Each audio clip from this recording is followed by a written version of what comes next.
हमने अंशायु और पिंडायु की बात कर ली है। अब यदि कुंडली में अगर इन तीनों में से लग्न में, सूर्य में, चंद्रमा में, असेंडेंट सन या मून में अगर चंद्रमा या मून ताकतवर है, स्ट्रॉन्ग है, तो हम जिस मेथड का यूज़ करेंगे आयु की गणना के लिए, एज कैलकुलेशन के लिए, वो होगा निसर्ग आयु मेथड। इसके बाद में हम बात करेंगे कि ये तीनों में से मजबूत कौन है, इसको कैसे समझना है। पहले कुछ थ्योरी भी है इसके पीछे, फिर हम लॉजिकली कुछ कुंडलियों में देखेंगे। तो निसर्गायु मेथड बिल्कुल सेम है जैसे हमने पुस्तला मेथड किया था, केवल इतना फ़र्क है कि वहाँ पे दी जाने वाली आयु और यहाँ पे दी जाने वाली आयु में अंतर है। सूर्य 20 साल देता है, सन 20 ईयर्स रिप्रेजेंट करता है, चंद्रमा का 1 साल है, मंगल का 2 साल है।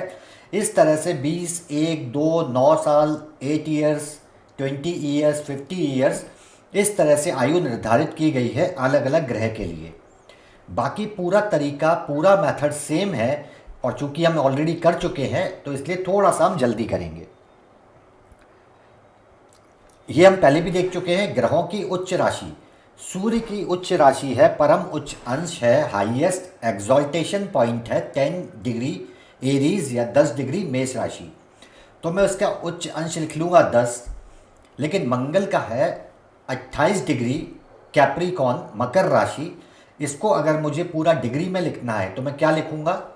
मकर राशि है 10वीं राशि, यानी उससे पहले 9 राशि निकल गई, और हर राशि है 30 डिग्री की, यानी 270 डिग्री तो निकल चुका। उसके बाद 10वीं राशि में 28 डिग्री, यानी 270 प्लस 28, 270 प्लस 28, ये हो जाएगा 298, 298। यानी कि मुझे ग्रहों का जो परम उच्च अंश है उसको राशि को भी डिग्री में बदल के, अंश में बदल के लिख देना है। ये हमने पिछले उसमें भी किया है, तरीके मेथड में। चलिए निसर्ग आयु एक बार रिपीट कर लेते हैं। हमने क्या क्या किया था पहले। सेम मेथड है। ग्रहों की, प्लैनेट्स की राशि को, साइन को, डिग्री को, मिनट को, सब में हमें केवल मिनट में चेंज कर लेना है। सबको मिनट में बदल देंगे। जब वो मिनट में आ जाएगा उसमें से हम ग्रहों के उच्च अंश यानी कि एग्जॉल्टेड डिग्री जो अभी हमने देखा पीछे, उसको घटा देंगे, माइनस कर देंगे। इससे हमें आयु की चाप मिल जाएगी। यदि आयु की चाप 180 डिग्री से कम है तो इसको 360 में से माइनस कर देंगे, घटा देंगे। इसके बाद ग्रह आयु, यानी कि हमने जो देखा कि निसर्ग आयु तरीके में, मेथड में, जो ग्रहों द्वारा दी जाने वाली आयु है उसको ऊपर निकाली गई चाप से गुणा करेंगे और 360 से भाग दे देंगे, डिवाइड कर देंगे। फिर हरण संस्कार करेंगे जो हमने पहले किए, वो चारों हरण होंगे, यानी कि आयु में कुछ कमी होगी। फिर लग्न की आयु को जोड़ देंगे और इस तरह से आपको एज मिल जाएगी कि टोटल आयु कितनी होगी। चलिए प्रैक्टिकल देख लेते हैं। एक कोई भी ग्रह, मान लीजिए सूर्य की बात करता हूँ। सूर्य मेष राशि में है, तो यहाँ पे सूर्य को आप देखोगे, मैंने लिखा है यहाँ पे, क्लियर कर दे रहा हूँ, 0 राशि, 0 साइन 24 डिग्री 21 मिनट, क्योंकि ये मेष राशि में ही है। तो इस तरह से हमने राशियाँ लिखी है। चंद्रमा की बात करूँ तो 12वीं राशि में है, यानी मैंने लिखा है यहाँ पे 11 राशियाँ निकल गई, और उसके बाद 20 degree 33 minute, 20 degree 33 minute moon. तो इस तरह से हमें ये चार्ट में मिल रहा है, कुंडली में बना हुआ मिल रहा है, जिसको मैंने आपके सामने यहाँ लिख लिया। सबसे पहले मैं सभी राशियों को डिग्री में चेंज करूंगा और डिग्री डिग्री जोड़ दूंगा। जैसे मान लीजिए चंद्रमा की बात करूं तो 11 साइन है। 11 का मतलब 30 डिग्री का एक राशि, यानी 11 हो गए 330। तो आपके पास आ गया 330 डिग्री। लेकिन चंद्रमा है 11 साइन में, 11 राशि के बाद 20 डिग्री और, यानी ये हो जाएगा आपका 350 डिग्री और 33 मिनट। तो अभी हम क्या कर रहे हैं, हम मिनट को चेंज नहीं कर रहे, हम केवल राशि और डिग्री को चेंज कर रहे हैं। सूर्य में मेष राशि है, 0 साइन है, यानी कि केवल 24 डिग्री रहेगा। चंद्रमा में 11 राशियाँ यानी 330 डिग्री और 20 डिग्री जुड़ जाएगा। इस तरह से हमने सभी को डिग्री और मिनट में बदल लिया। अब मुझे मिनट को भी चेंज करना है, बदलना है काय में, डिग्री में। तो मिनट को मान लीजिए 21 मिनट है, इसको 60 से डिवाइड कर दीजिए। यहाँ 33 मिनट है, 33 मिनट्स हैं, इसको 60 से 60 से डिवाइड कर दीजिए तो आपकी डिग्री आ जाएगी। और इस तरह से जब आप करोगे तो 21 को डिवाइड किया तो 0.35 0.35 आया। 33 को 33 को डिवाइड किया तो 0.55 आया।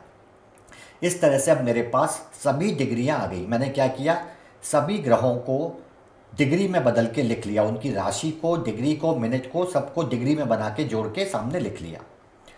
अब इसमें से हमको उच्च अंश घटाने हैं। सूर्य का क्या है, चंद्रमा का क्या है, मंगल का क्या है, हाईएस्ट एक्सॉल्टेशन पॉइंट। तो डिग्री में से आप वो चीज़ माइनस कर दोगे। अब इसमें होगा क्या, इस सूर्य में माइनस हो जाएगा क्योंकि 24 में से 10 डिग्री माइनस कर सकते हो। चंद्रमा का हो जाएगा, मून का हो जाएगा क्योंकि 350 में से 33 डिग्री माइनस कर सकते हो, घटा सकते हो। लेकिन मंगल के लिए 70 में से 298 डिग्री माइनस नहीं हो सकती।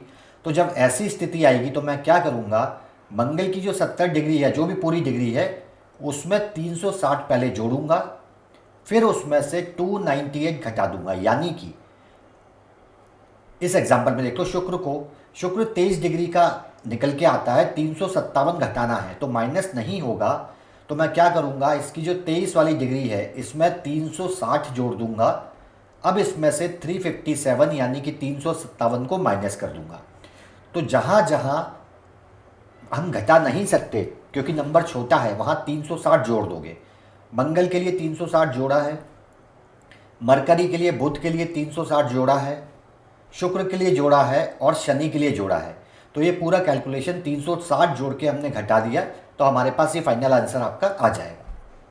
ठीक है, 14.35, 14.35 इस तरह से। लेकिन मुझे आयु की चाप कौन सी लेनी है, मैंने पढ़ा है कि इनमें से जो 180 डिग्री से कम है, अगर आयु ये घटाने के बाद आयु में जो डिग्री आ रहे हैं 180 से कम है, तो मैं क्या करूँगा, उसको 360 में से माइनस कर दूंगा। यानी कि इसको 360 में से घटाना पड़ेगा, इसको घटाना पड़ेगा, इसको घटाना पड़ेगा, इसको घटाना पड़ेगा। जो 180 डिग्री से कम है उन सबको हम 360 में से माइनस कर देंगे तो हमारे पास जो आंसर आएगा वो ये बच जाएगा, जिसको हम कहेंगे आयु की चाप आपको मिल गई। ये सब पहले कर चुके हैं। ग्रहों की डिग्री को, राशियों को, सबको डिग्री में बदल दिया। उसमें से उच्च अंश, हाईएस्ट एक्सॉल्टेशन डिग्री माइनस किया। अगर नहीं कर पा रहे, अगर ग्रहों की डिग्री छोटी है तो उसमें पहले 360 जोड़ दिया, उसमें से फिर उच्च अंश घटा दिया। घटाने के बाद जो आंसर आया उसमें देखूंगा कि क्या क्या ऐसे ग्रह हैं जिनकी डिग्रियां, जिनका आंसर 180 से कम है। अगर वो 180 से कम है तो उसको 360 में से घटा दूंगा, और अगर 180 से ज़्यादा है तो एज इट इज़ वहीं की वहीं रख दूंगा। तो हमने ये पूरा प्रोसेस यहाँ तक कर लिया। आपके पास आयु की चाप आ गई। अगला पॉइंट है, आयु की चाप आ जाने के बाद इसको गुणा करना है ग्रह द्वारा दी जाने वाली आयु से। ये लिस्ट स्टार्टिंग में हमने देखी, कौन सा ग्रह कितनी आयु देता है, एज देता है।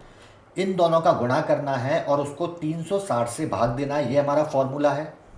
तो 345.65 का गुणा आपने 20 से कर दिया, आयु की चाप और आयु का गुणा कर दिया, और यहाँ 360 से भाग दे दिया, डिवाइड कर दिया, तो इसका आपको आंसर मिल जाएगा। और जो आंसर आएगा उसको आप कहेंगे ग्रह द्वारा दी जाने वाली आयु। ठीक है, ग्रहों को, डिग्री, राशि, सबको डिग्री में बदला, उसमें से उच्च अंश, परमोच्च अंश घटा दिया, उसमें जो आंसर आया जो 180 से कम था उसको 360 में से घटा के फाइनल आयु की चाप आ गई। आयु की चाप में से ग्रहों द्वारा फिक्स जो आयु दी गई है उससे गुणा कर दिया और 360 से भाग दिया तो आपके आंसर आ गए। इसको आप कहेंगे ग्रह द्वारा दी जाने वाली आयु। अब हम करेंगे 4 तरह के हरण। पहला हरण क्या है, चक्रपथ हरण। पहले भी कर चुके हैं 2 बार। 7 से लेके 12 तक में जो ग्रह हैं उनका हरण किया जाता है। इस कुंडली में राहु केतु शामिल नहीं होते हैं, तो इसलिए इस कुंडली में कोई भी ग्रह 7 से 12 तक के बीच में नहीं है, यानी कि चक्रपथ हरण इसमें नहीं किया जाएगा। दूसरा है अस्तंगत हरण। कोई ग्रह अस्त है या नहीं है, तो इस कुंडली में कोई भी ग्रह डिग्री के हिसाब से अस्त नहीं आ रहा, इसलिए हम अस्तंगत हरण या अस्त हरण नहीं कर रहे हैं। अब आ जाता है शत्रु क्षेत्र हरण। क्या कोई ग्रह शत्रु राशि में है, पहला भाव चंद्रमा गुरु की राशि में है, शत्रु नहीं है। मंगल की राशि में बुध है, सूर्य है और शुक्र है। तो यहाँ पे जो तालिका है, जो ग्रह मैत्री चक्र है, उसके हिसाब से शुक्र के लिए मंगल शत्रु है। तो एक हरण शुक्र का किया जाएगा। शुक्र के द्वारा जो आयु निकली है उसमें से 1/3 आयु कम कर दी जाएगी। शत्रु क्षेत्र हरण में हम क्या करते हैं, 1/3 आयु कम कर देते हैं, तो शुक्र की 1/3 आयु कम कर देंगे। मंगल का हरण नहीं होता, शत्रु क्षेत्र हरण मंगल के लिए नहीं किया जाता और वक्री ग्रह के लिए नहीं किया जाता, ये हम पहले भी देख चुके हैं। मंगल और वक्री ग्रह को इसमें शामिल नहीं करते। गुरु चंद्रमा की राशि में है तो हरण नहीं होगा, शत्रु नहीं है। अगला है शनि। शनि सूर्य की राशि में है तो शत्रु है, यानी कि इसका हरण किया जाएगा। इसकी 1/3 आयु कम करके बची हुई आयु ले लेंगे। तो शुक्र और शनि, वीनस और सैटर्न का शत्रु क्षेत्र हरण किया जाएगा। तो फाइनल कुल मिला के हमें इसमें एक ही हरण मिलता है। कौन सा है, शत्रु क्षेत्र हरण। शुक्र की टोटल आयु जो 18.5 हमने निकाली है, उसमें से 1/3 कम कर दोगे तो मैंने पहले भी बताया है कि 1/3 कम करने का मतलब है 18.55 लिखो, इसमें 2/3 कर दो। इसका मतलब हो गया कि आपने 1/3 कम कर दी और जो बच गया 12.37 ही बचा हुआ है, ये 2/3 आयु है। उसी तरह शनि की आयु 40.38 में से या तो 1/3 निकाल के माइनस कर दो या सीधे सीधे 2/3 का गुणा कर दो, तो फाइनल आंसर आ जाएगा कि बचेगी कितनी आयु, 26.92, 26.92। तो आपके पास फाइनल आयु जो आती है, बाकी किसी में बदलाव तो हो नहीं रहा, सब सेम है, केवल 2 में आयु कम होगी। तो टोटल करोगे इन सब का तो फाइनल आयु जो आ रही है इस जातक के लिए वो आ रही है 73.23, 73.23। आखिरी स्टेप, क्रूरोदय हरण। अगर लग्न में कोई क्रूर ग्रह बैठा है तो हम क्रूरोदय हरण करते हैं। यहाँ लग्न में चूंकि कोई क्रूर ग्रह नहीं है, इसलिए ये हरण भी हम नहीं कर रहे। अब बचता है केवल एक चीज़ कि आपको लग्न के द्वारा दी जाने वाली आयु जोड़नी है। क्या करते हैं उसके लिए, लग्न की डिग्री लेंगे, राशि से कोई मतलब नहीं है। लग्न है 4 डिग्री 44 मिनट, इसको मिनट में बदल देंगे। तो 4 डिग्री को 60 से गुणा किया तो मिनट हो जाएगा 240, और 240 में ये 44 मिनट और जोड़ दोगे तो टोटल आ जाएगा 284। इस 284 को 200 से विभाजित करेंगे, भाग देते हैं तो आंसर आ जाएगा 1.42, जो लग्न के द्वारा दी जाने वाली आयु है। फिर समझ लीजिए, लग्न की केवल डिग्री लेनी है, डिग्री मिनट, उस डिग्री मिनट को मिनट में बदलना है। तो मिनट तो 44 है ही मेरे पास, इस 4 डिग्री को मैं और चेंज कर देता हूँ मिनट में। डिग्री से मिनट में बदलने के लिए केवल 60 का गुणा करते हैं, इसलिए मैंने इस 4 का गुणा 60 से कर दिया, 4 × 60, तो 240 आएगा आंसर। और 240 मिनट वो, 44 मिनट ये, यानी कि आपके पास 284 मिनट आ गया। इसको फॉर्मूले के हिसाब से 200 से भाग देंगे, 1.42, 1.42 वर्ष आपका आ जाता है। टोटल ग्रह की जो आयु निकली 73.23, इसमें लग्न के द्वारा दी जाने वाली आयु को आप जोड़ देते हो तो आपके पास लगभग आंसर आ जाता है 34.35 वर्ष। तो आपके इसके हिसाब से आंसर आता है 34.35। अब अगर प्रैक्टिकली देखोगे तो जो कुंडली है उसके हिसाब से आयु जातक की 80 साल की रही है, तो आपका आंसर लगभग 6 साल कम आया है इस आंसर में। चलिए, ये हम पहले पूरा मेथड कर चुके हैं, इसलिए मैंने थोड़ा सा स्पीड में बताया है आपको, मैंने उसमें भी भेज दिया शायद, है ना। देखिए, सूर्य में, सन में, मून में, चंद्रमा में या असेंडेंट में, लग्न में कौन सा स्ट्रॉन्ग है, इसकी कई डेफिनेशन से एक डेफिनेशन ये है कि आप षडबल देख लीजिए। लेकिन ये मैं आगे कवर करूँगा। षडबल देखने से काम नहीं होता, क्योंकि अभी जो मैंने आपको जो कुंडली दी है इसमें चंद्रमा बहुत स्ट्रॉन्ग है, मून स्ट्रॉन्ग है। तो इस कुंडली के हिसाब से जो आंसर आया, इसी कुंडली को मैं आपको दूसरे मेथड से यूज़ करके दिखाऊंगा, तो इस जातक की आयु एग्जैक्ट 80 ईयर्स आ रही है। और इस कुंडली के लिए मून का यूज़, चंद्रमा का यूज़ मैं नहीं करूंगा प्रैक्टिकली, क्योंकि केवल इस डेफिनेशन से अगर मैं केवल ये परिभाषा ले लेता हूँ कि सिक्स फोल्ड स्ट्रेंथ जो है, षडबल जो है आपका, है ना, सॉरी, अगर षडबल जो है इसके हिसाब से ले लेना है तो आप मेथड जो यूज़ करोगे वो गलत आएगा।